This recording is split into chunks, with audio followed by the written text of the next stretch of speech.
하나님 렘넌트가 회복되지 아니하면 재난 시대를 막을 수가 없다고 했으니 복음 안에 들어온 성도님들의 후대, 교회 후대들이 모두 회복되어 이 시대 세계 복음화를 책임질 수 있도록 하나님의 은혜 가운데 인도받도록 도와주시옵소서. 이 시간에 하나님께 의탁드려오니 하나님의 중요한 계획을 이루시옵소서. 예수님의 이름으로 기도하옵나이다. 아멘. 이사야 9장 말씀 여시겠습니다.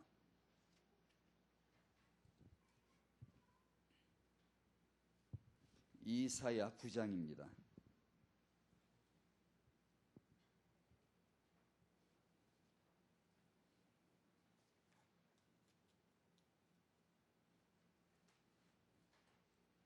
(9장) 1절에서 7절까지 보겠습니다.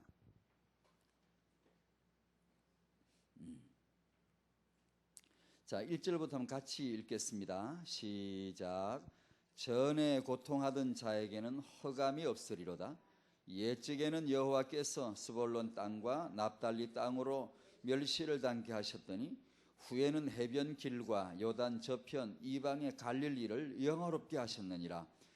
허감 행하던 백성이 큰 빛을 보고 사망의 그늘진 땅에 거하던 자에게 빛이 비치도다. 주께서 이 나라를 창성케 하시며 그 즐거움을 더하게 하셨으므로 추수하는 즐거움과 탈취물을 나누는 때의 즐거움같이 그들이 주의 앞에서 즐거워하오니 이는 그들의 무겁게 맨 멍에와 그 어깨의 채찍과 그 압제자의 막대기를 끄끄시되 미디안의 날과 같이 하셨음이니이다. 어지러이 싸우는 군인의 갑옷과 피 묻은 복장이 불의 습같이 살라지리니까지 한번 읽어 숨 한번 쉬고 지금 1절에서 5절까지 보면 엄청난 일을 말씀하세요. 고통, 허감, 채찍, 멍에, 막대기 이런 걸 꺾고 제하고 이걸 해결하고 불살라버리고 다 이렇게 해결하시겠다는 거죠. 어떻게 그게 가능할까요? 그게 어떻게 가능하죠? 그게 이제 6절, 7절입니다. 우리 생각과는 참 많이 다릅니다. 이런 위대한 역사를 이루려면 우리 생각은 뭐 여러 가지 그런 능력이 필요할 것 같은데 6절은 의외로 뜻밖의 선언을 하세요. 같이 읽습니다. 시작. 이는 한 아기가 우리에게 낳고 한 아들을 우리에게 주신 바 되었는데 그 어깨에는 정사를 메었고 그 이름은 기묘자라 모사라 전능하신 하나님이라 영존하시는 아버지라 평강의 왕이라 할 것임이라. 그 정사와 평강의 더함이 무궁하며 또 다윗의 위에 앉아서 그 나라를 굳게 세우고 자금 이후 영원토록 공평과 정의로 그것을 보존하실 것이라. 만군의 여호와의 열심히 이를 이루시리라. 아멘. 하나님의 해답입니다. 한 아기가.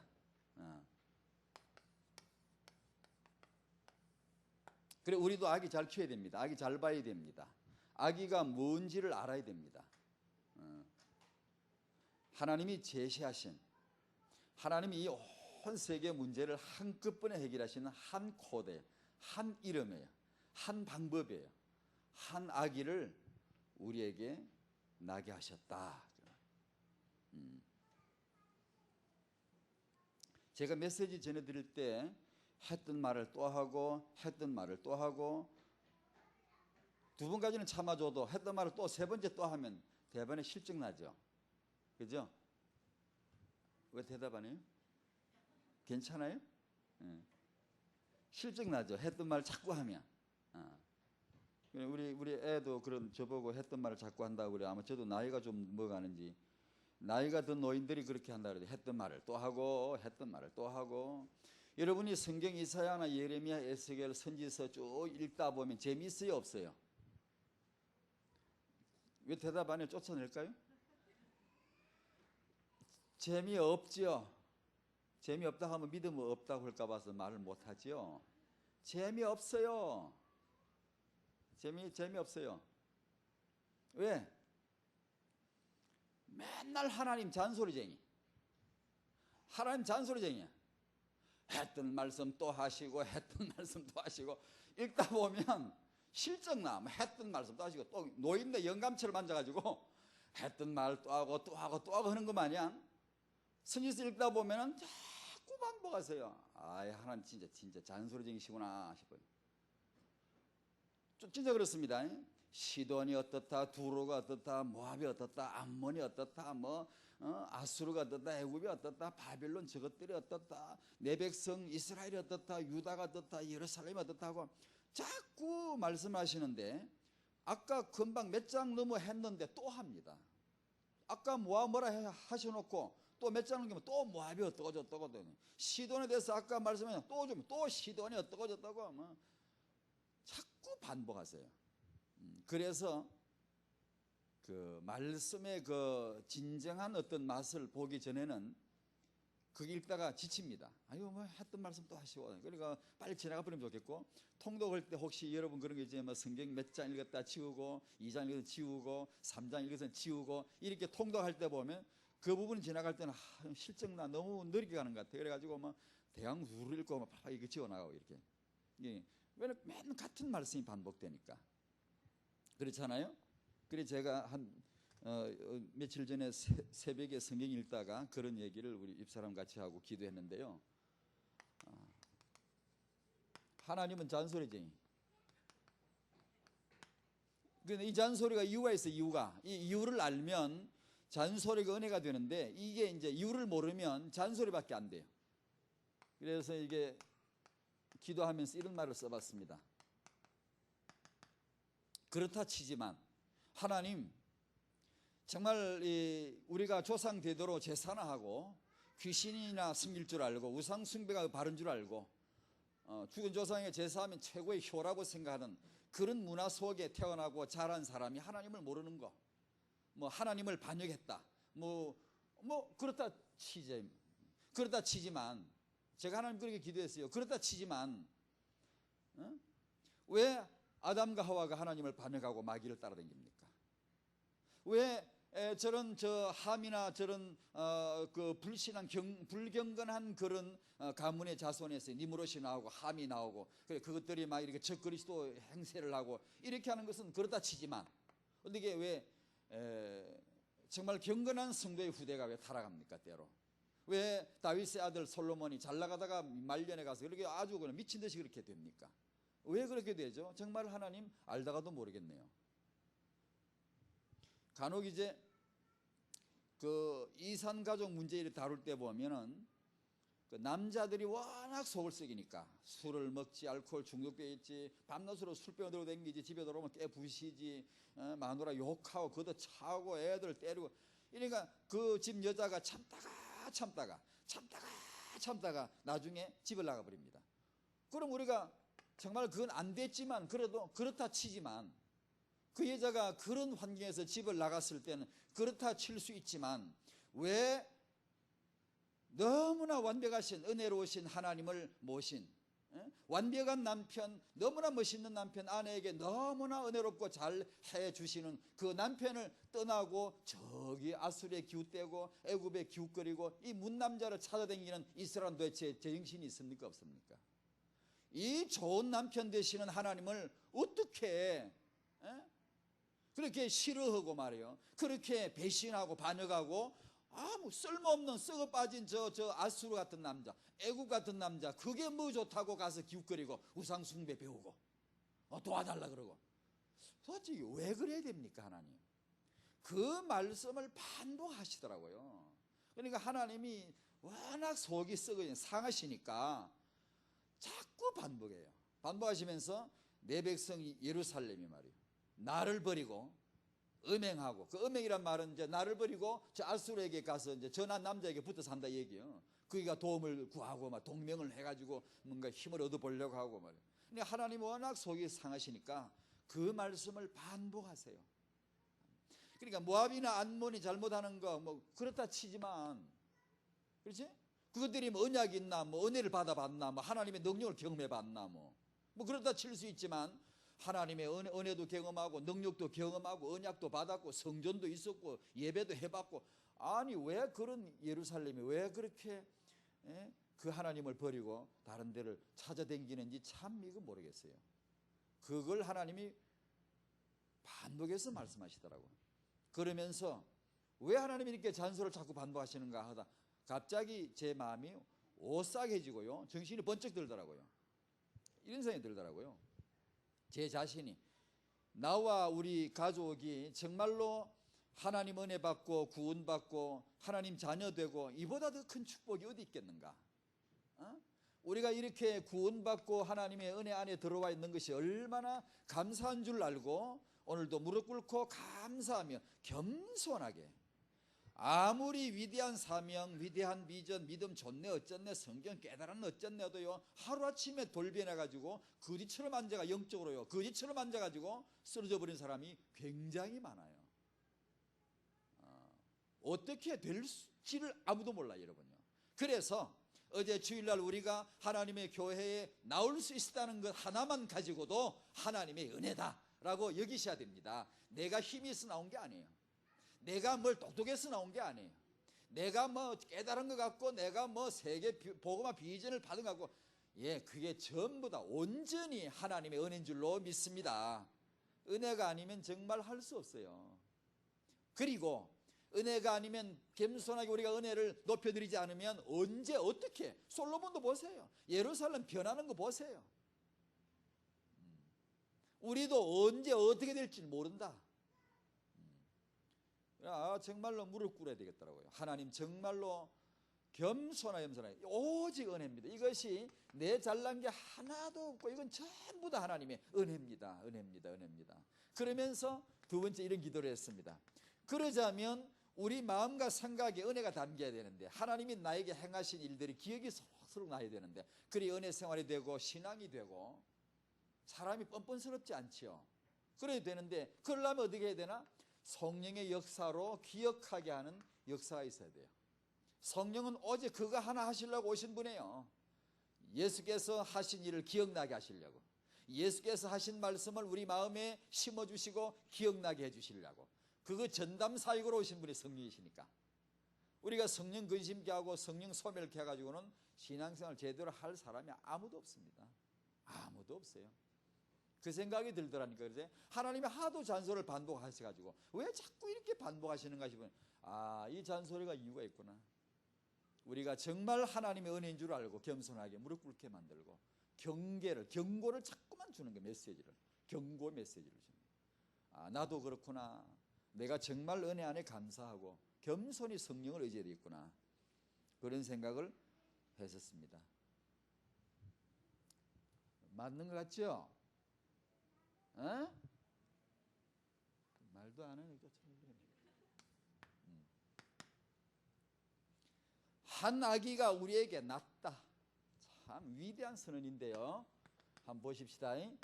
하나님의 역사, 첫 번째, 성경을 딱 펴면 제일 첫 마디가 태초에 하나님이 천지를 어떻게 하셨다? 창조하셨다. 하고 별이들을, 마침별을 딱 찍어버려서 아무도 시비 못 걸어. 시비 걸어도 하나님 받아주지 않아요. 이 논문이 잘못됐나 잘됐나 검증해 보셨다. 하나님 그런 거 안 받아줘요.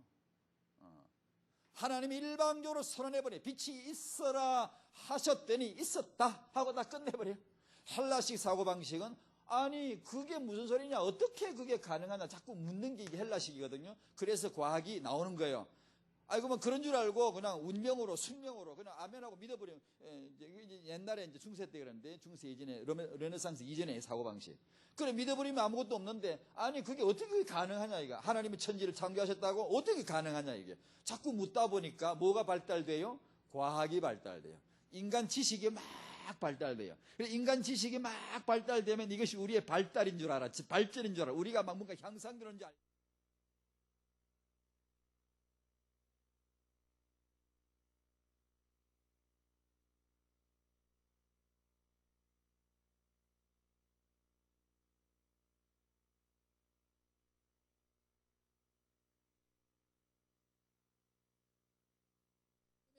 큰 능력, 행하신 능력이 창조의 능력 역사의 능력.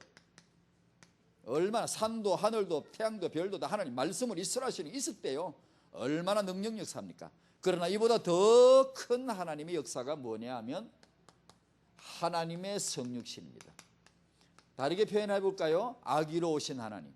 이것을 우리는 복음이라 그럽니다.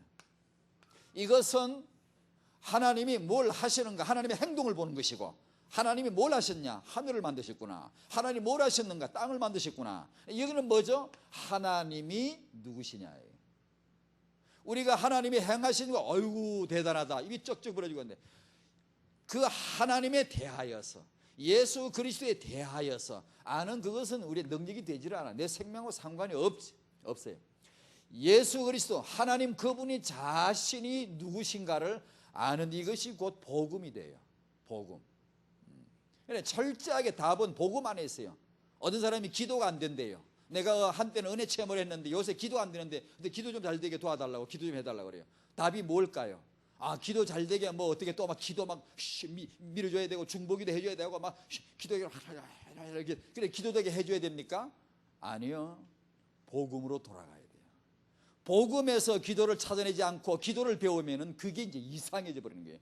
기도는 다 합니다. 중도하고 유교 신자도 하고 불교교 신자도 하고 이슬람 다 합니다. 모든 사람은 기도해요. 문제는 복음의 기도냐, 복음이냐, 복음이 아니냔 말이에요.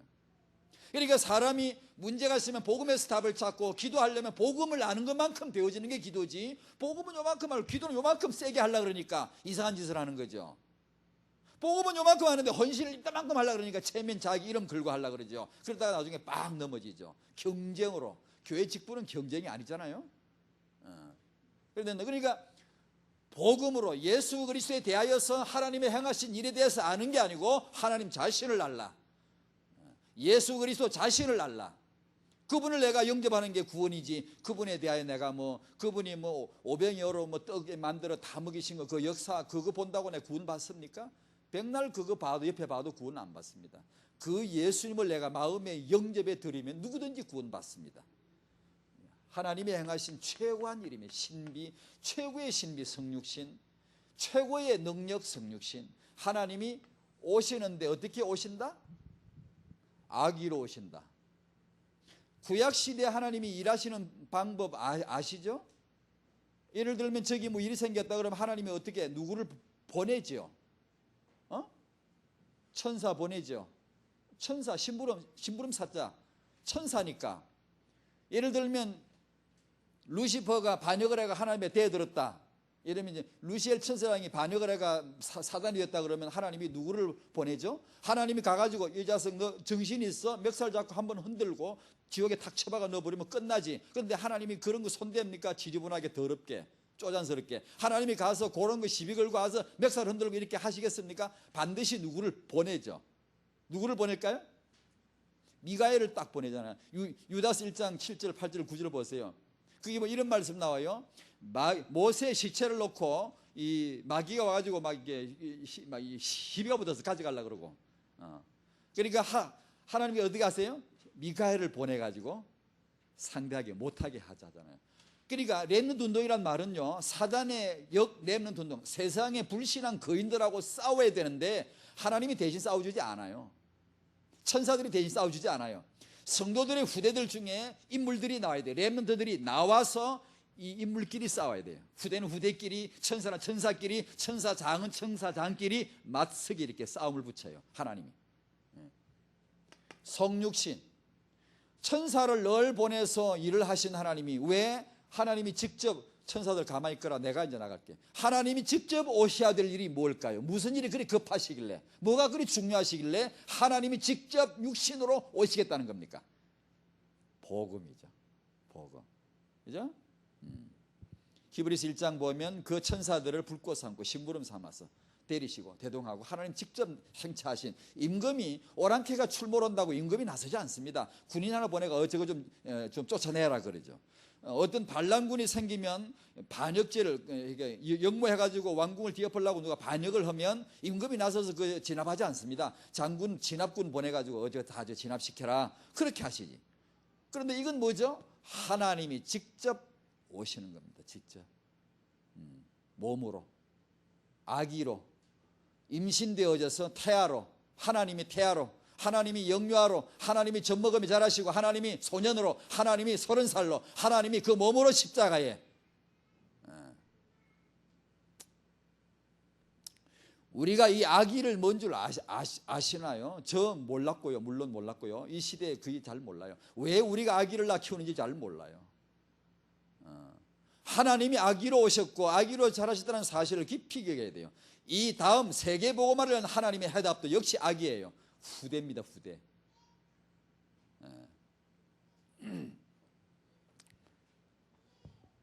세 번째로 세계복음화를 위한 하나님 계획은 렘넌트를 통해서 완성시켜 나가시는 겁니다.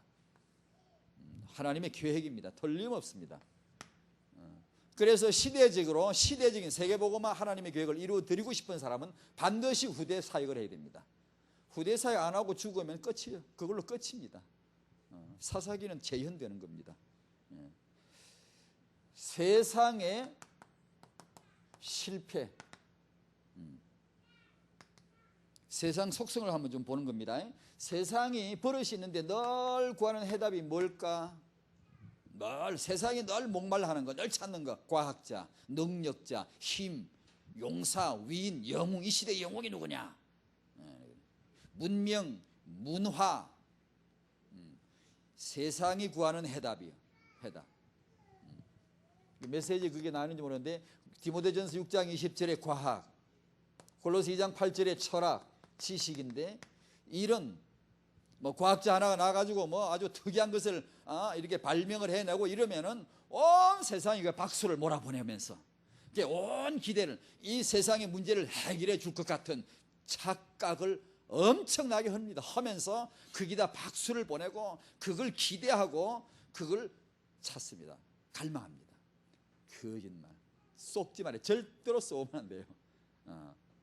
그 세상이 그렇게 하는 거예요. 두 번째로 이런 세상이 늘 저지르는 실수가 있는데 폭력이 있어요. 그것은 남성에 의한 여성의 차별이요, 여성학대요, 어른에 의한 아이의 학대입니다. 무시하고 차별하죠.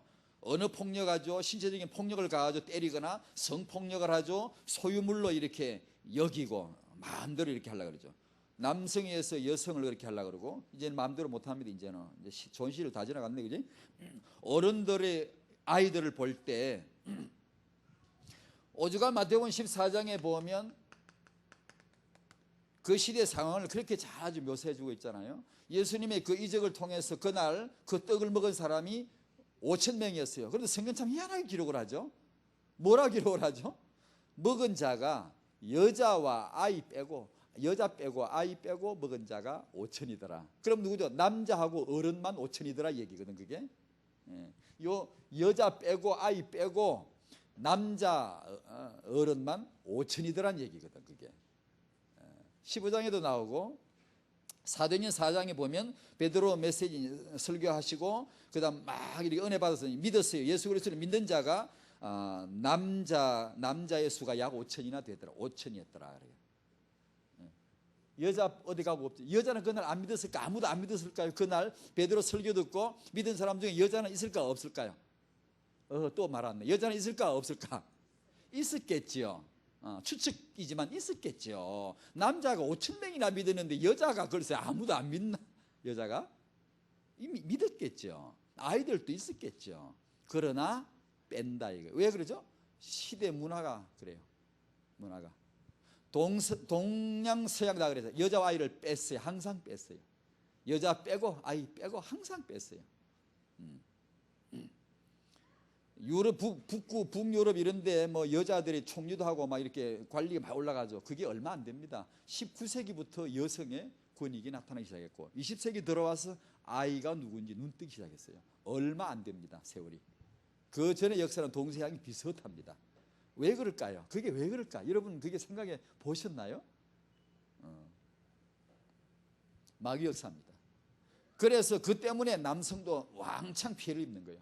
그것 때문에. 그리고 전체적으로 하나님의 계획을 이루지 못해. 하나님의 남자, 하나님의 여성이 하나님의 계획을 못 알아. 이룰 수가 없어요. 세 번째로 부모의 아이 비전에 대한 무지. 몰라. 부모란 말은 후대를 두고 하는 말이 나온 이름인데 하나님 아버지 이 말은 하나님하고 아버지하고 다르잖아요. 하나님 하는 거하고 하나님 내 아버지 하는 건데, 아버지란 말은 자식을 두고 나온 이름 명칭 직분이죠. 우리가 그리스도 안에 났다, 출생하다, 거듭나고 하나님 자녀들이 됐으니 우리 아버지시지. 우리를 또 창조론으로 말하면 우리를 만드셨다는 뜻인데, 압이란 말은 창조자란 말이거든. 압이란 말이 창조자란 말이거든. 그러니까 내가 내 아버지 보고 아버지 부르면 당신이 나를 만드셨죠, 창조하셨죠, 지으셨죠, 그 말이거든요. 그런데 이 부모란 이 직분에 대해서 당연히 아기를 두고 나온 이름인데도 부모가 아기를 몰라. 아기가 뭔지를 모른단 말이에요. 모르고 애를 우리가 낳아 키운 게 지금. 만약에 마리아가 마리아가 임신한 그 아이가 누군지를 모르고 낳아서 키웠다, 그럴 수 있어요? 그러면 안 되잖아요. 그래서 메시지를 주시죠. 성도들이 결혼하고 임신, 유출산, 육아할 때 메시지를 받아야 되죠. 리브가에게, 한나에게 항상 메시지 주시죠. 후대를 주실 때 하나님 메시지를 주시죠. 이유 있는 후대들, 하나님의 계획 속에 들어와야 될 후대들을 주실 때는 반드시 말씀을 주시죠. 우리가 강단에서 메시지를 받아야 되죠. 내가 이 말씀 때문에, 이 하나님의 언약 때문에 내가 결혼해야 됐구나, 내가 이런 하나님의 말씀의 계획 때문에 내가 애를 베야 됐구나. 그게 와야 된다니까. 그게 아무렇게나 할 일이 아니라 그 말이지. 마귀의 적 렘넌트 운동. 이 적이란 말은 안티란 말입니다. 안티, 이 대적, 이 반대편에서는 안티, 원수 역할하고 그런 거, 맞서는 거, 안티. 요새 안티 사이트 많죠. 뭐 누구 나오면 안티 나오고 그런데 그건 하나님 아버지가 아들을 보내셨죠. 그 아들, 하나님이 보내신 아들을 통하지 않으면 전부 가짜입니다. 지식도 가짜고 해답도 가짜고 전부 가짜입니다. 아들을 통하지 않은 모든 것은. 그러면 사단이, 용이라 그러죠. 사단이 누구를 통해 역사하죠? 안티크라이스트를 통해 역사해요. 즉 그리스도를 통해 역사해요. 그리스도가 여기 세상 우리 역사하시면 마귀는 뭘 하냐? 즉 그리스도를 통해 역사해요. 즉 그리스도를, 안티크라이스트라 그러죠. 그러면 당연하죠. 하나님의 세계복음화를 위한 하나님의 중대한 계획이 렘넌트 운동이다 그러면 당연히 마귀는 안티 렘넌트 운동을 하겠어요, 안 하겠어요? 합니다. 성경을 보세요. 쫙 나와요. 마귀는 후대에 대해 관심이, 침을 질질 흘리고 관심 많아요. 간단하게 말씀드리면 마귀의 후대 사역, 창세기 4장의 가인이죠. 마귀가 공들여 키운 자기 똘마니입니다. 마귀의 사역자입니다. 마귀가 아벨을 죽이는 게 아니고 가인에게 메시지를 줘서 메시지를 딱 손에 쥐어주면 가인이 예 하고는 뭐를 충성하겠습니다 딱 받아가지고는 가서 마귀의 메시지대로 아벨을 쳐서 죽이는 거죠. 그러니까 마귀는 공들여서 누구를 키우면 된다? 후대 하나를, 가인 하나를 키우는 거예요. 명백하게 지금도 역사합니다. 그렇게. 그리고 창세기 6장에 보면 네피림들, 그게 바로 마귀의 공들여 키운 후대들입니다. 그죠? 이거는 아무것도 아니에요. 진짜 무서운 게 뭐냐면 이 후대를 조직화하는 거예요. 그게 이제 창세기 9장 10장에 나와요. 니므롯이란 걸출한 이 마귀의 똘마니를 통해 가지고 바벨탑 운동을 하죠. 실력자 모여라, 과학자 모여라, 능력자 모여라, 문명자 모여라, 늙은이 뭐 젊은이 애 다 모여, 남자 다 모여라, 모아가지고 집단을, 공동체를 이루면서, 유니티 공동체를 이루면서 힘을 합쳐가지고 바벨탑을 하나 쌓고 우리 이름을 내자, 여호와를 대지게 버리자, 하나님 뭐 우리 맞짱 뜨자, 뭐 저가지고 우리 뭐 어떻게 할 수 있어? 우리가 계속 이렇게 힘을 키우는데 이게요 무서운 겁니다.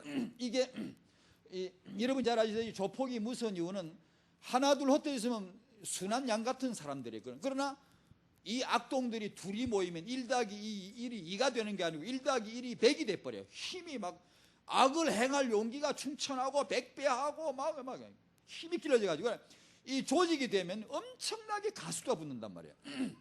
평소에나 이렇게 약한 사람도 조직이 들어가면 지가 강한 척하고 막 덤벼요. 그처럼 유니티는 무서운 거예요. 하나님이 남자하고 여자 하나하고 딱 만들어 놓고 둘이 결혼해라, 이게 조직이 되라는 거죠. 유니티해라. 공동체가 돼가지고 힘을 합쳐가지고 하나님의 뜻을 이루라는 거든. 그런데 마귀가 바벨탑 운동을 하는, 이것은 명백한 마귀의 안티 렘넌트 운동입니다. 공동체 운동이라니까요. 힘쓰려고, 도전하려고. 성도가 받을 응답이 뭐냐? 후대입니다. 여러 가지가 있죠. 후대만은 아니지만 성도가 받을 좋은 응답들 중에 후대 응답을 우리가 받아야 되겠습니다.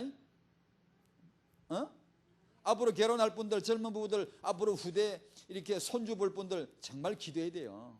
반드시 우리 성도님들 후대 응답 받으시기 바랍니다. 잘나고 못나고 차이가 아니고요, 이 하나님의 계획을 봐야 돼요. 언약을, 하나님의 언약, 그분의 예언 말씀, 비전, 이유, 내가 이것이 내 응답이라, 내 축복이라는 것을 발견하는 눈이 열려야 돼요.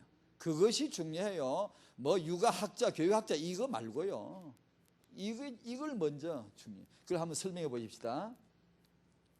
첫 번째로 빨리 우리가 돼야 될 게 있어요. 빨리. 청년들, 젊은 부부들, 우리 또 조부모님들 손주 봐야 되니까, 이런 분들이 이 하나님의 아기 비전하고 후대 계획하고 빨리 통해야 돼요. 이게 통해야 돼. 뭐가 통해야 된다고. 이게 뭔가 하나님은 눈하고 내 눈하고 맞아야 되고, 뭔가 사인이 맞아야 되고. 마태복음 19장 보면 제자들은 이게 안 통했어요. 뭐 예수님에게 아이들이 저렇게 나옵니다. 쫓아납니다. 예수님은 그렇거나 내게 와야 될 자가 오고 있고, 만나야 될 자에게, 자기에게 정말 가야 될, 예수님이 어디를 가야 됩니까? 불상 앞에? 저 유교 앞에? 예수님이 가야 되거든. 아이란, 인간이란, 후대라는 거예요. 그런데 그 아이들이 예수님에게 저렇게 지금 오고 있습니다. 예수님은 축복할 준비를 하고, 야, 아이들이 오는구나. 축복하려고 하는데 누가 탁 가로막았죠. 제자들이 가로막고, 어른들 오는데 애들은 가라. 이거. 니들이 지금 이 어른들 판에 뭐 애들이 뭐 하겠다는 거야, 니들이. 저리 가. 다 가. 꾸짖고, 막 나무래고, 막 쫓아내고. 예수님하고 안 통한 거예요. 예수님이 제자들을 꾸짖었습니다. 꾸짖었단 말이에요. 꾸짖었단 말은 무슨 말인지 알아요? 이걸 모르면, 하나님 비전하고 안 통하면 맨날 꾸짖는단 말이에요. 우리 기독교사가 마태복음 19장을 재현하고 있었거든요. 지금까지요. 우리가 뭐 아이들을 사랑하는 것 같죠. 우리가 주일학교 사역을 잘한 것 같죠. 실상은 자세히 엄밀하게 진짜 냉정하게 따져보면 예수님에게 나오는 어린애들 가로막고 금하고 용납하지 않는 역할을 얼마나 많이 했는지 몰라요. 교리적으로, 사역 구조적으로. 어른들 예배 잘 드리기 위해서 애들은 따로 모아놓고 이렇게 애들은 가라는 거 아니에요. 애들은 예배가 안 되는 줄 알고, 애들은 예수님에게 나가면 뭐 축복 못 받아서 말씀 못 듣습니까? 우리가 그걸 모르고 어른들 예배 방해 안 되게끔 아이들을 관리하잖아요. 이게 마태복음 19장이라니까 제자들의 그 잘못을 재현하고 있다니까 지금도. 그렇잖아요. 부모가, 우리가 참 이게 우리가 진짜 너나 할 것 없이 다 회개해야 되는데요. 우리 부모가 이게 뭘 잘 모르면, 통하지 않으면 꼭 그렇게 합니다. 예수님, 아이들이 지금 예수님께, 내가 애를 낳았지만 사실 그 애가 예수님께 가야 되거든. 가야 되는데. 근데 부모가 그걸 막고 못 가는 거예요. 부모가 막아가지고. 우상숭배자 때문에 못 가고, 뭐 불신앙 때문에 못 가고 다 못 가는데, 심지어 우리 믿는 사람도, 믿는 부모라도 이 비전이 없으면 잘 많이 막습니다. 많은 경우에 막습니다. 우리 아이들이, 후대들이 예수님에게 축복받는 그 일을 못하도록 막는 게 굉장히 많습니다. 그래서 참 부모 노릇이 쉽지 않은 거지만 진짜 은혜 받아야 되겠더라고요. 이제 이거 진짜 깨닫고, 우리가 뭐 은혜 받았네, 뭐 신앙 좋네, 어쩌네.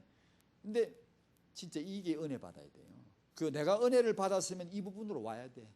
이 부분으로 내가 은혜를 정말 받았으면 남편이 좋아져야 돼. 남편으로 내가 남편이잖아. 남편. 내가 은혜를 받았으면 아버지가 향상돼야 돼. 근데 은혜를 받고 막 좋은데 이 아버지가 뭔지는 아직도 모른단 말이에요. 동맥경화처럼 이게 뭐 핏줄이 가다 묶여버린 것처럼 못 간단 말이에요. 이게 그 자양분이 은혜의 그 자양분 영양가가 아버지에게 빵 가야 된다. 아, 그렇구나. 내가 이 복음이 나로 하여금 이렇게 아버지가 되게 하고, 아, 이런 아버지의 비전을 가지게 하는구나. 이렇게 와야 되는데 다른 데는 다 잘 가는데 이상하게 아버지 가는 길, 어머니 가는 길 여기만 가다 보면 혈관이 삐죽 이렇게 붙어가지고 그냥 이게 동맥경화라, 이렇게 뇌졸중이라, 그냥 정신이 없어요. 뭐가 뭔지를 몰라 우리가요. 부모님이 뭔지 내가 이런 걸 모른단 말이에요. 그러니 그걸 은혜를 받아야 된단 말이에요. 두 번째로 대대로 최소 단위는 3대고 대대로 영적인 명문가를 한번 기획해 보자인데, 젊은 우리 청년들이나 젊은 부부들에게 도전 드리고 싶어요. 이거 한번 꿈꿔보세요. 꿈꿔보세요. 하나님이 주실 응답입니다. 분명히 이제 세계 복음과 세계 복음의 중대한 문을 우리 앞에 딱 지금 열어놨는데, 그 다음 여러분이 받을 응답이 이게 세대화입니다. 가문화인데 틀림없어요. 여러분의 후대가 복을 받을 겁니다. 받을 텐데 누가 복을 받냐, 이걸 깨달아야 돼요. 이 언약이 와야 돼요. 우리가 받은 복음과 세계복음과 비전이 우리 당대로 잔치하고 끝날 게 아니고 반드시 지속돼야 되는데, 세계복음을 위한 하나님의 완성은 렘넌트 계획인데, 운동인데 반드시 이 후대를 통해 지속돼야 되는데, 우리 성도님들의 후대들부터 회복되는 것은 욕심인가요? 그게 과한 사치스러운 욕심인가요? 우리 성도님들이, 우리 후대들이 회복되고 복을 받고 세계복음화 현장의 리더로 나서는 게 너무 사치스러운가요? 너무 겸양해서 다 내버릴까요? 그게 하나님 뜻일까요? 아닙니다. 저와 여러분들 성도님들의 후대들이 만배나 더 축복을 받을 수밖에 없는 하나님의 당위성의 계획 속에 들어와 있음을 믿으시기 바랍니다. 정말 믿어야 됩니다. 놓치지 말아야 돼요. 놓치지 말아야 돼요. 영적인 명문가에 대해서는 다음 또 있겠어요. 조금 소개해 드릴게요. 동서양 막론하고 명문가가 있어요. 명문가란 말은 위인 하나를 말하는 게 아니에요. 아, 이 시대에 누가 영웅이더라, 위인이더라, 그거 말고 계속 인물이 나오는 걸 말해요. 이건 어떻게 보면 쉬워요. 어떤 한 인물이 딱 빠져나고 막 이게 난세에 등장해가지고 막 타이밍이 맞아가지고 막 놀랍게 역사해가지고 위인 칭호를 받을 수 있어요. 그러나 문제는 그게 가문이 지속되느냐, 이게. 그건 굉장히 어려워요. 이거는요, 자기 실력으로 되지만 요거는요, 또 다른 뭐가 필요해요. 이탈리아 가면 메디치가가 있어요. 명문가가 있듯이 한국에도 조선사를 보면 서해 유승용 씨, 퇴계 이황, 다산 정약용, 이런 이제 그 사람들은 인물이 우리가 이름을 대면 알만한 이름들이지만 사실 그 개인보다 더 중요한 게 있어요. 그 집안의 명문가를 알아야 돼요. 계속 1대, 2대, 3대, 4대 계속 이어서 인물이 계속 나오는 곡을 봐야 돼요. 그 뭐가 있어요, 거기에. 그런데 우리 젊은 부부들, 우리 조부모님들 이거 꿈꾸셔야 돼요. 영적인 명문가가 앞으로 나와야 돼요. 나올 겁니다. 우리가 복음과 세계복음 비전을 엄청난 축복을 받았는데 당연히 이게 이제 그 다음 응답이 제2의 응답이 요겁니다. 앞으로 이게 이제 이어져야 돼요.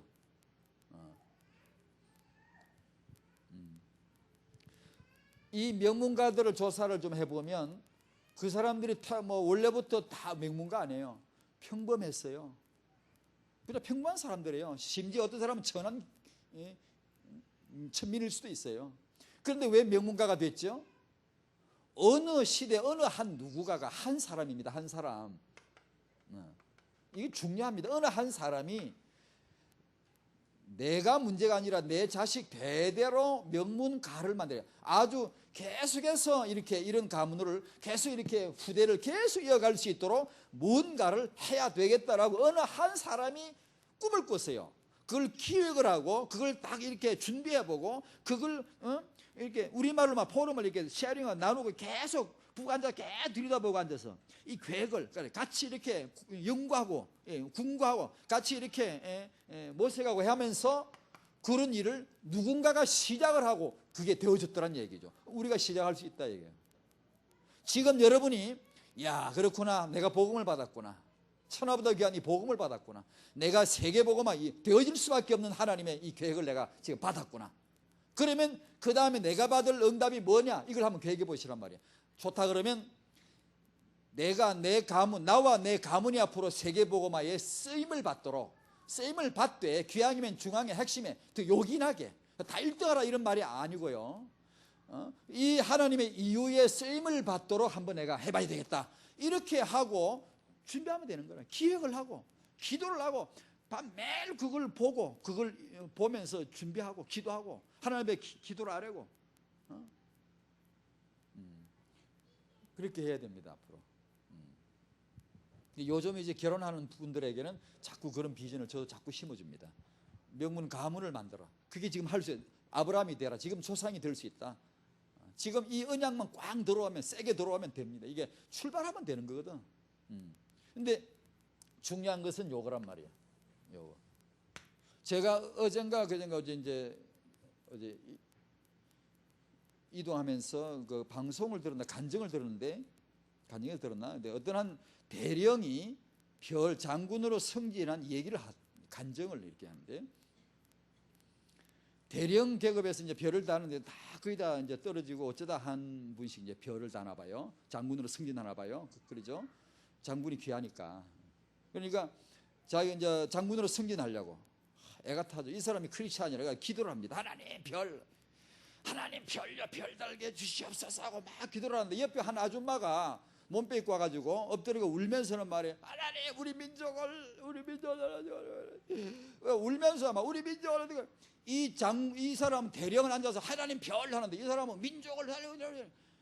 이 사람이 가만 들어보니까 눈물을 흘리면서 이 아줌마 기도하는 소리가 나라와 민족을, 자기는 별 그러고 앉아요. 그래, 내가 잘못된 너무 한점 잘못, 내가 쪽이 팔려도 완전히 다 팔렸거든요. 군인이 정말 나라를 생각해야 되는데 지는 별별으로 앉았고, 이 몸빼 입은 아줌마가 정말 자기 살림 콩나물 대가리 몇 개 세고 돈 사는데 애껴야 되고 가계부를 써야, 이런 아줌마가 민족을 하나님, 이 민족이 나라를 우리 한국을 이러고 앉아있으니 이게 뭐가 안 맞잖아 이게 지금. 그래 이 남자가 회개했다니요. 아이고 내 기도를 잘못해서 한참 잘못했다. 주여 제가 잘못했습니다.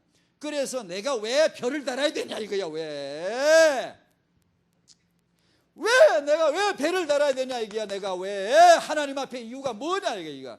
여기 이 남자가 회개하고 정신을 차렸네. 그래 기도 고쳐가지고 별 달았다 아닙니까.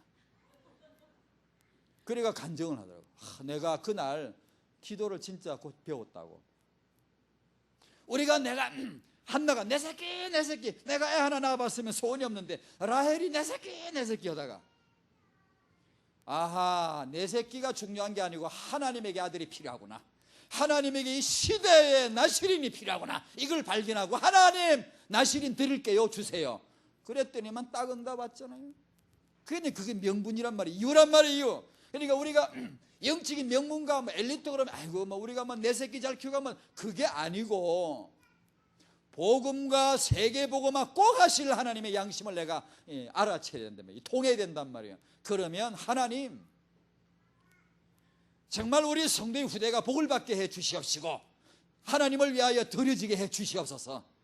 깨끗한 양심으로 기도가 나온단 말이에요. 담대하게. 내 새끼니 점 이 병이 아니고. 아멘? 아멘? 믿습니까? 부흥사처럼 해야 큰 소리를. 영적인 명문가 이거 꿈꾸고 보셔야 돼. 다음에 제가 이제 이 명문가들의 소개를 내가 몇 개 좀 해드릴게요. 앞으로 좀. 그러려면 렘넌트 임신이 달라야 돼요. 그리고 태아 육아가 달라야 돼요.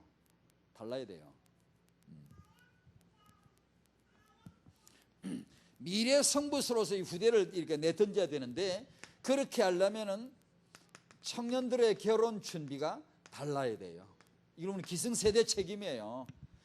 교회 안에 들어온 청년들에게 어른들이요, 이 결혼에 대한 비전과 이 부분에 대한 하나님의 이유를 메시지를 자꾸 들려주고, 내가 살아보니까 이런 건 어렵더라. 내가 결혼할 때 이런 부분에 시행착오를 했고, 이런 건 내가 잘못됐고, 이런 건 정말 하나님 축복을 받았다. 이런 걸 자꾸 들려주고, 우리 뒤에 따라오는 후대들로 하여금 결혼에 대해서 제대로 준비가 되도록 하나님은 아브라함과 요게벳을 결혼시킬 때 분명히 이유 있습니다. 출애굽 1장 출애굽 시간표를 이루시려고 이 두 사람의 결혼을 인도하셨고 거기서 모세를 내신 겁니다.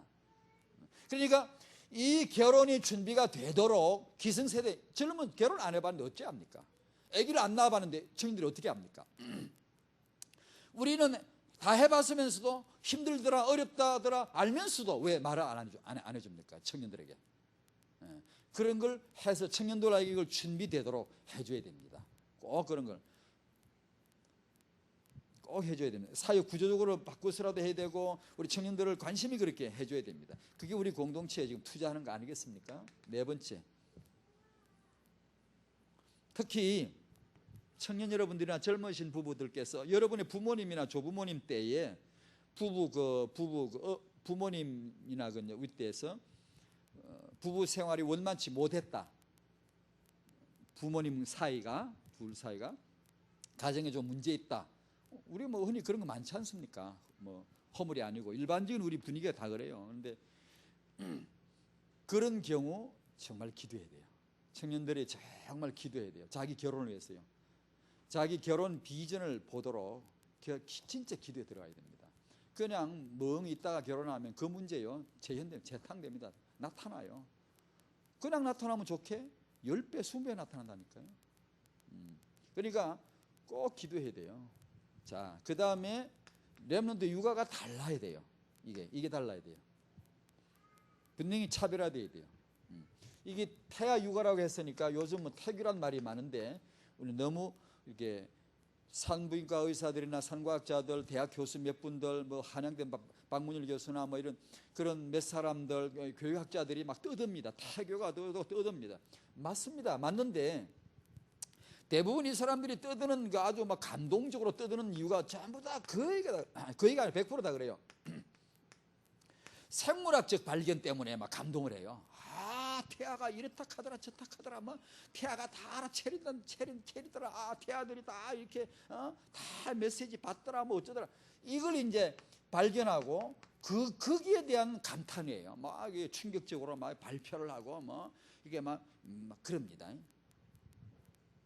그럼 예전에 그런 과학이 이런 기기가 발견되기 전에는 몰랐나요? 이전부터 이건 알고 있었어요. 태교신기는 그때 이 상과학이 없어도요 많이 그런 얘기를 했어요. 다시 말하면 이것은 어미의 직관적인 그 직관을 통해서 알 수 있는 천성적인 태아가 어떻고 이런 거 다 알 수 있다는 얘기죠. 어느 정도 다 알 수 있다는 얘기죠. 근데 이걸 가지고 뭐 그렇게 뜯을 필요가 없어요.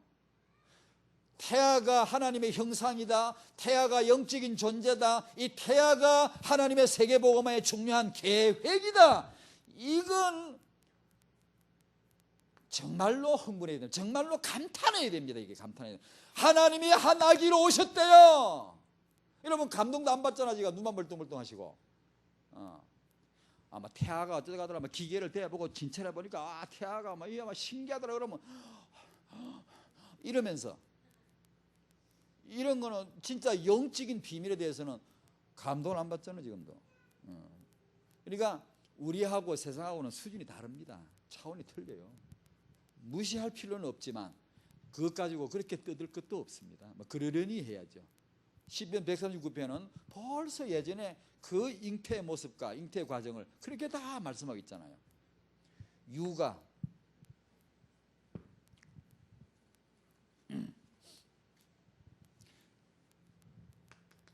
어머니가 회복되어야 되겠죠. 제일 먼저 남성과 남자와 다른 직관이 있죠. 예민한 직관을. 요즘은 모성을 잃어가는 요새 여성이 누가 인기가 있는고 하니 되도록이면 여성 티가 별로 좀 이렇게 모성을 좀 없애는 그런 여성일수록 인기가 있고 집에 애 키우는 여자가 인기가 있냐 멋진 직장 가지고 경력 여성 전문인 여성이 월급 받아 돈 벌어가면서 직장생활하는 애기는 집에 놔두고 직장생활하는 여성이 인기가 있나. 요새는 전부 다 그쪽으로 인기가 있어요. 우리 성도님들도 사정상 어쩔 수 없는 경우 있지만 그런 죄책감 가질 필요는 없습니다. 이런 표현에. 하지만 시대 흐름 전체의 그 흐름이 있죠. 전체 흐름이. 그게 뭐냐 여성으로 하여금 어머니 되는 걸 별로 달갑지 않게 생각해 지금은. 경제활동하고 돈이나 벌고 이게 제일이고 그건 감지를 해야 됩니다. 근데 여성이 집안에 여성이 한 여성이 며느리나 뭐 누가 여성이 임신을 하면 알고 보니까 이 하나님의 역사예요. 역사인데 임신을 하면 그걸 정말 최우선으로 여겨줄 수 있는 지식이 필요해요. 정말로 그 임신부를 그 임신한 그 사람 중심으로 가정생활이나 모든 음식이나 모든 걸 다 그 최우선적으로 해줄 수 있을 만큼 아니 기업도 요새 괜찮은 기업도 아기 낳는다고 휴가 주대. 괜찮은 기업들은 아기 키운다고 휴가 주고 돈도 주대. 돈도 출근하는 일 한 개도 안 해도 월급 어떤 일정량 월급까지 줘가면서 휴가를 주대요. 그게 우리가 말하는 후대 비전을 가지고 한 건 아니겠지만 사회복지 차원이겠지만 그렇게 배려를 한다 이게 여성의 임신과 여성의 육아를 배려한다 이거예요. 그럼 우리는 어떨까지가? 우리는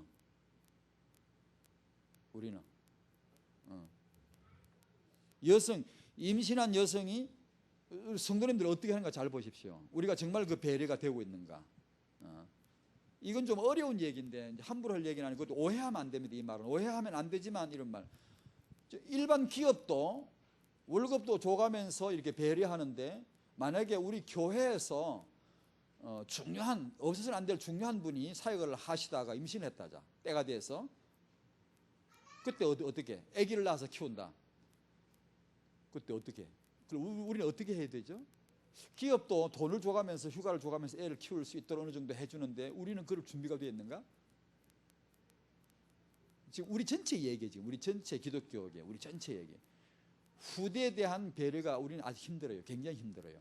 만약에 마태복음 19장의 제자들처럼 지금까지 아이들을 가로막았기 때문에 이렇지 만약에 우리가 하나님과 통했다면 아기에 대한 비전 이게 통했다면 지금 우리 기독교계 전체 분위기 어떻게 돼 있어야 맞느냐 하면 교회 안에서 가장 좋은 시설 가장 좋은 최고의 인력 전문가 사역자 투입된 곳 최고의 메시지와 최고의 그런 관심을 가지고 최고로 발달된 사역이 이 태아, 영아, 유아, 어린이, 유초, 중고대에 올라가 이 사역이 가장 세계 어떤 교육기관보다도 가장 전문화되어 있을 것입니다. 그런데 그게 안 돼 있죠. 왜? 마태복음 19장 제자들처럼 우리 그런 역할을 하는 거예요.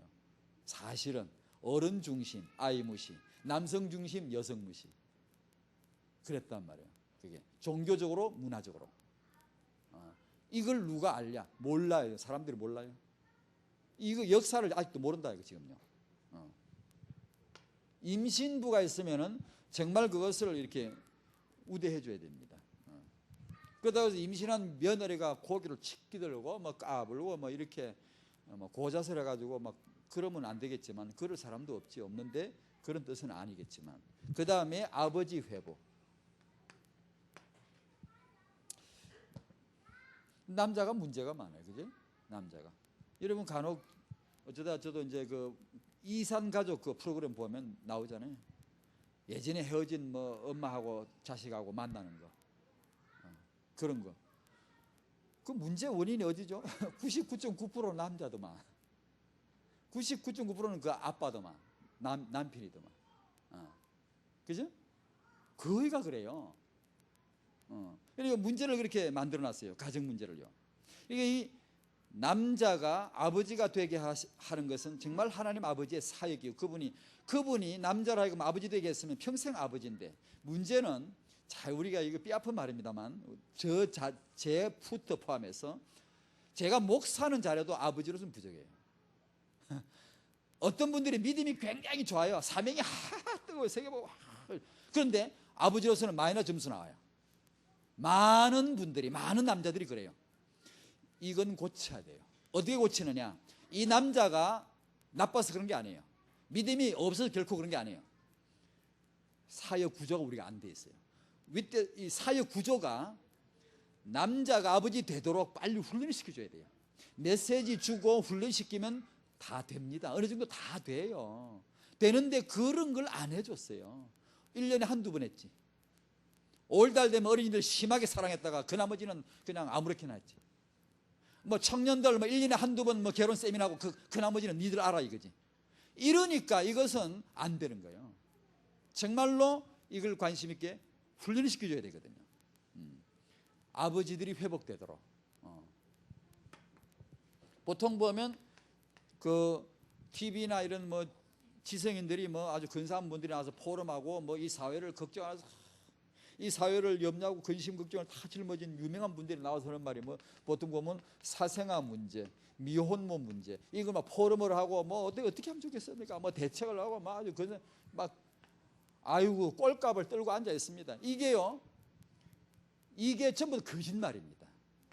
이게 좀 남자들이 지어낸 이런 사역, 이런 타이틀도 고쳐야 됩니다. 사실은 이게 남자 문제입니다. 이게 남자 문제입니다. 미혼모 문제가 아니고 남자 문제입니다. 그게 사생아 문제 아니 그거 신경 쓸 거 없어요.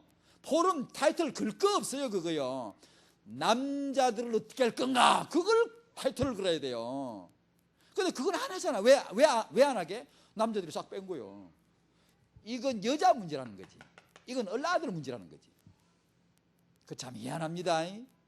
참 희한합니다. 그게 아닙니다. 거짓말입니다. 남자 문제입니다. 이게 남자들이 돌아오면 문제 해결돼요. 해결돼요. 거의 그렇잖아요. 여성과 남성 차이 지난주 메시지인가 한 말씀드렸죠. 여성과 어머니가 하는 후대 사역. 예를 들면 한나가 사무엘을 키웠죠. 한나가 할 수 있는 후대 운동은 집에서 임신, 출산, 육아라는 거예요. 그러면 사무엘은 남자예요. 지도자예요. 남자가 할 수 있는 후대 운동은 대사회적이에요. 대국가적이고 대교회적이고 바깥으로 보통 남자가 바깥으로 도니까 그것은 본래 그런 거예요. 그건 나쁜 게 아니에요. 여러분 남편이 밖으로 싸돌면 당연하게 여기셔야 됩니다. 이게 이런 차이가 있죠. 이런 차이를 우리가 인지해야 됩니다. 그래서 여성들은 천하 없어도요 남자보다 더 한 걸음 더 임신, 출산, 육아에 더 바짝 응답을 받아야 돼요. 그건 여성의 특권이니까요. 여성이 할 수 있는 후대 운동이니까요. 그리고 남성들은 주로 바깥 요게벳이 집에서 임신, 출산, 육아를 해서 모세를 교제. 모세는 국가 일을 하잖아요. 나가서 광야에서 후대 운동을 하잖아요. 렘넌트 운동했잖아요. 자, 그걸 인지를 해야 되고 그럼에도 불구하고 남자들에게 저도 남자입니다만 남자들에게 말씀드립니다.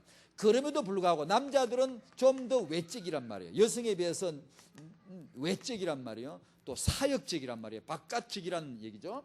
그럼에도 불구하고 우리 남자들이 이제 이걸 알아야 되겠더라고요. 제가 뭘 알겠습니까? 저도 이제 이런 사례를 조사해 보고 제가 많이 회개하면서 야 진짜 이런 걸 나도 못 봤구나 이제 그런 것인데 뭔가 하니 이런 차이가 있음에도 불구하고 남자들이 아이들의 육아나 자기 자녀들의 교육에 대해서 아내에게 책임을 씌워놓고 다 덮어 씌워놓고 나중에 때가 되면 책임 추궁이나 하는 어느 날 집에 돌아보니까 애가 뭐 이렇게 잘못하고 있다. 그러면 대뜸이라도 여보 아니 당연히 집에서 맨날 애들하고 같이 뭐 한 거지? 애들 이렇게 도대체 뭐 한 거요? 이런다는 말이에요. 책임을 이제 아담한테 육아책 몇 개 하나 사줘놓고 여보 읽고 애들 한번 키우는데 말이에요. 그래놓고 한 1년 2년 지나다 나중에 아니 집에서 맨날 애 키우는 애를 왜 이렇게 해놨냐고 이렇게 한단 말이야. 그럴 수가 많아요. 우리 남정네들이. 그러면 안 된다는 얘기야. 다시 말하면 이런 차이에도 불구하고 남자가 자녀 육아나 교육에 적극적으로 개입을 해야 된다는 얘기예요. 역할을 꼭 해줘야 된다는 얘기예요. 아무리 바빠도 제가 다음에 좀 소개해드릴 그런 이제 퇴계 이황이나 서해 유성룡 씨나 이런 다산 정약용 씨 같은 이런 사람들 보면 이 사람들이 나라 일이 바쁘고 공무가 아주 바쁜데도 자기 자식들의 육아와 교육에 대해서 얼마나 열성이 아니고 그걸 훨씬 넘어서 거의 광적이요. 우리나라에서 가장 극성스러운 엄마들이 어디게? 대치동 엄마들. 서울의 대치동 엄마들 그럽니다. 대치동 엄마 가장 자녀 교육에 그 엄마들 오늘도 아침에 자식들 차 태우고 오늘 학교를 돌아다닙니다. 정말 극성스러운 엄마들이 거기 대치동 엄마들. 뭐 자기 반에 뭐 일단 잘하는 공부하는 애 이 학원 갔다 하더라면 반드시 애를 그 공부 잘하는 애들 사이에 반드시 끼워넣습니다. 엄마가 하루 종일 그게 몰고 다니는 애를 막 태우고 다니고요. 차에서 밥에 음식하고 막 되는 오직 그게 매달 대치도 엄마들. 태계 이황은요, 유성룡은요, 다산 정약용은 대치도 엄마 뺨칩니다. 세발에 피어. 대치도 아줌마들은 그 아버지들에게 세발에 피어. 되지도 못해요. 그만큼 이 남자들이 아버지가 자녀 육아와 교육에 대해 얼마나 광적으로 관심을 가지고 이렇게 매달는지 몰라요. 그걸 보고 얼마나 저 놀랐는지 몰라요. 저도요. 우리 아버지들이 소홀히 하면 안 돼요. 정말로 아버지 역할을 해줘야 돼요. 그걸 이제 자료를 통해 배우셔야 돼요. 좀 이렇게. 아버지. 그 다음에 할아버지, 할머니 회복돼야 돼요. 할아버지, 할머니가 연세가 드시고 할 일이 없어 그냥 노인정이나 왔다 갔다 하는 그런 퇴물이 아니고 더 녹슨 지성을 닦고 더 기도하고 더 메시지 받고 훈련 자꾸 받으면서 이 할아버지는 누가 되게 하실게요? 하나님이. 할머니는 누가 되게 하실게요? 하나님이. 그러면 할아버지 할머니가 집안에 하실 일이 있게 없게요? 있지요. 하나님이 항상 메시지 줄 때 누가 주시오? 너는 내 이 말을 받아가지고 네 아들들에게 네 손자들에게 가르치라. 누가 받았죠? 하나님 말씀을? 누가 받았죠? 조부모님, 할아버지 할머니를 하나님이 상대하셨다 이거예요. 그 말은 무슨 말이죠? 가정생활에 할아버지 할머니가 계셔야 된다는 얘기죠. 요새 우리나라 할아버지 할머니 같이 계세요? 전부 흩어져 버려요. 유대인들은 어떻게 해요? 다 같이 살아요. 어지간하면 다 같이 살아요. 왜? 그게 유대인이 똑똑한 인물 나오는 배경이라니까요. 우리는 전부 다 흩어버려요. 노인들 조사 나왔죠. 앞으로 자식하고 같이 살고 싶습니까? 아, 싫어. 그이가 다 싫대. 왜? 신경 쓰고지가 서로 불편하고 막 서로 편하지 뭐 이게 뭐. 노인들도 그 생각이 들어와 있고 젊은이들도 어른 모시는 게 싫다는 게다. 큰일 나. 내일 당장 이사할 수도 없고 내일 당장 이사해야 되는데 어떡하지? 따로 떨어져 사시면은 그렇다고 내일 당장 이사를 못 하더라도 손주들을 늘 챙겨줘야 돼요.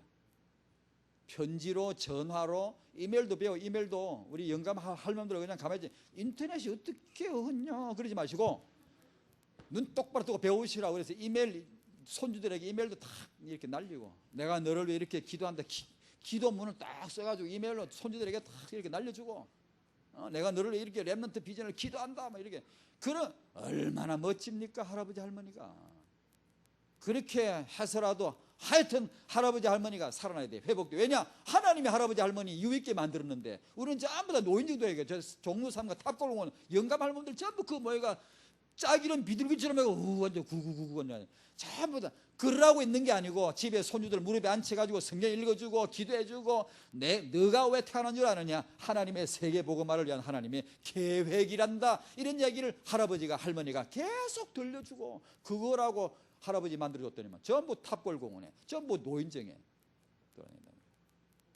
유치원 선생님들 다 쫓아내야 돼요. 할머니 여러분들이 하셔야 돼요. 선진국 가면 이 젊은 사람들은 대학교 교수 하라 그러세요. 고등학교 선생님 하라 그러세요. 그러나 어린 아들은 젊은 사람이 가르치면 베린다고. 학교에서 배운 거 그게 되면 아이고 천만에 만만에 콩떡 얼레리 꼴레리.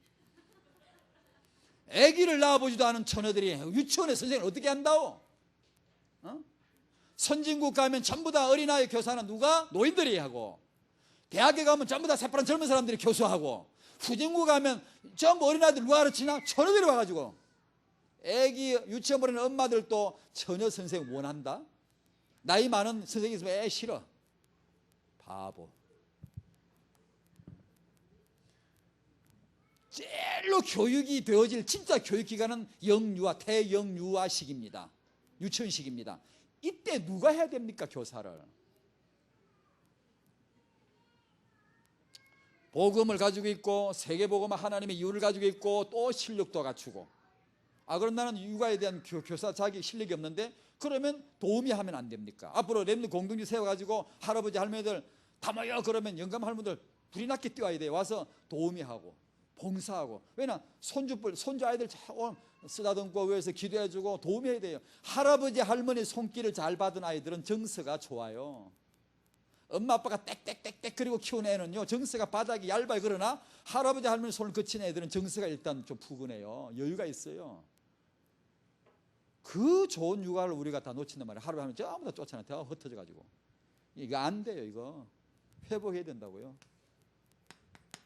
시간 많이 가서 육아 노트 빨리 해버리지. 자, 예배. 아이고 이거 우리 참 안 된 분들은 지금부터 하면 되고 이전에 안 된 분들은 지금 고치면 되고. 예배가 육아 환경이다. 예배보다 더 좋은 육아 환경은 없다. 그러니까 가정에서 예배가 되어지게 하고 교회에서 예배가 되어지게 하자. 그죠? 하나님을 경외하게 하고 부모를 공경하게 하는 걸 가르치자. 젊은 우리 청년들에게 이제 말씀드릴게요. 교회는 당연하고 교회에 어르신들 이게 나이 드신 연세 드신 분들 이게 뵈면은 어떻게 해야 되냐? 다 너무나 당연하고 그러나 바깥에 나하고 전혀 상관없이 모르는 사람이 있더라도 연세 드신 분이 있으면 항상 내 부모님 뵙듯이 내 할아버지 할머니 뵙듯이 마음으로 그분에 가서 뭐 인사하고 뭐 그래 않더라도 모르는 사람이니까 마음으로라도 늘 그렇게 여기세요. 마음의 중심으로라도 늘 어른에 대한 공경심을 늘 가지세요. 하나님이 복 주십니다. 복 주세요.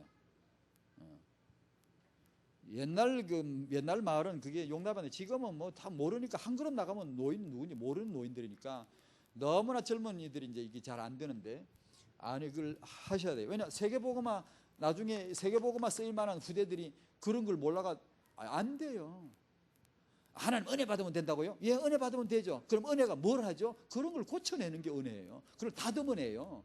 근데 그걸 못 다듬어내면 안 되잖아, 은혜가요. 그러니까 그런 것이 이미 갖추어져 나가면 남보다 훨씬 더 지도자로서 가까이 가버린 거죠. 보죠. 세계적인 지도자는요, 딱 돼 있습니다, 이게요. 뭐 시간 안 지킨다든가, 뭐 약속 안 지킨다든가, 뭐 말을 헐레벌레 한다든가 절대 그런 거 없습니다. 딱 돼 있습니다. 미국이나 영국 엘리트 대통령이건 경제계건요, 지도자들은요, 그 엘리트 나오는 데가 있어요. 출구가 있다니까요. 전부 이게 돼 있어요. 그냥 아무나 되는 게 아니란 말이에요. 세 번째로 존경심. 잘 아시는 내용입니다만 대개 아이가 그런 권위나 이런 걸 존경하지 않는 이유는 부모가 아이를 존중하지 않았어요라고 합니다. 그렇게 하대요. 그러니까 아이를 존중하는 그 말이 뭐 후대를 알아야 되겠죠. 하나님과 통해야 됩니다. 그 다음에 엄격한 아버지, 부드러운 어머니. 조선에부터 많이 우리가 전해오던 얘기인데 여기서 강조드리고는 역할을 부모님이 분담해야 된다는 겁니다. 누군가 하나는 엄해야 된다는 얘기입니다. 누군가 하나는 부드러워야 된다는 얘기죠. 두 분 다 막 호랑이 눈을 해가지고 있으면은 애가 있을 데가 없죠. 그래서 나가서 또래하더라고 휩쓸려서 그냥 집에 잘 소속감이 없고 바깥으면 돌라 그러고 두 분 다 그냥 개방적이라 좋아 걔 하나 뭐 두 분 다 잃어버리면 애는 이제 뭐 완전 방종이 되다시피 이제 막 놀겠죠. 그러니까 이정숙 씨라고 있어요. 서점에 가면 말과 대화에 대한 전문 그 서적을 많이 쓰는 사람이 이정숙 씨라는 사람이 있어요. 근데 이 사람이 이런 주장을 하더라고요. 엄부가 아니고 아버지를 부드러운 아버지로 자부 엄모로 자기는 주장을 하더라고. 주장하는 이유를 대더라고. 통계치 내고 조사한 걸 쭉 대는데 근거 있더라고요. 아마 요즘 시대가 많이 바뀌어 그런가 봐요. 조선 시대하고 많이 다른. 지금 시대는 아버지가 오히려 부드럽고 자녀들하고 대화를 터는 거예요. 자꾸만 말을 많이 하고 대화를 많이 터주고 이렇게 하고 어머니는 경찰 역할을 하는 거죠. 좀 엄하게. 조금 악역을 맡는 거예요. 조금 엄하게 해주고 이렇게 했을 때 이제 각양 역할을 이렇게 다르게 한 여러 가지 케이스를 조사를 했는데 그 케이스가 그 아이들이 가장 자신감 있고 도전심 있고 이게 리더로서의 그릇을 갖추어 가더라. 그 통계치를 냈더라고. 일리가 있는 것 같더라고요. 하여튼 둘 중에 한 분은 역할을 꼭 맡아줘야 된다. 엄하고 부드럽고 그런 걸. 그런데 아이가 안정감이 있다네요. 이상입니다. 우리는